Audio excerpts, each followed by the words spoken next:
Just got into the site. My unit was currently in the field, and my soldier came up to me and he was like, "Hey, we have a runaway generator," which a runaway generator is. It's a generator that won't shut off. Diesel engines are notorious for doing it. They just won't shut down. We disconnected the battery terminals, did everything according to the proper procedures. And then I did the next thing that I know. Went and was holding the intake tube. My hand slipped, went across the generator and hit the fan blade and ate my hand. And then I was like, oh, better look at my hand. And I looked down and I was like, blank, blank, blank. You must have been in some pain, too. Actually didn't hurt at all originally.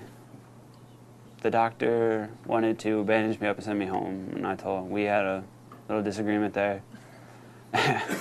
Then finally he went and cleaned it up, looked at it, and he said, hey, there's 3 things we can do. Fuse the bone, leave it as a floppy finger, or amputate. And all I heard was amputate, and I said no. We was out at Fort Sill on the training range. We were training National Guard members that's on their way to Afghanistan and Iraq. When the guys come by on the convoy, we were to attack them and hit them with simulated grenade simulators and RPGs. At the time when the convoy passed, I was to run towards the convoy, pull the pin on the simulated grenade simulator, and toss it onto the asphalt just behind the last vehicle. As I pulled the pin and prepared to toss it like a softball pitch, as I was aiming at where I was throwing it, looking at it leave my hand, that is when it exploded.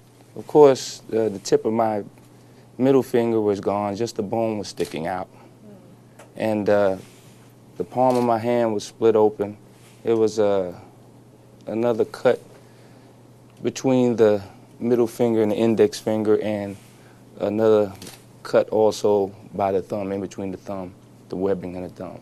Any injury to this structure, which is very powerful, but yet very delicate, can really damage, and rebuilding it is very, very difficult. Putting it together perhaps is the first step, then rehabilitating it, making it actually work is very important and very difficult. That's where the hand therapists, certified hand therapists come into play. Therapy up here has been great.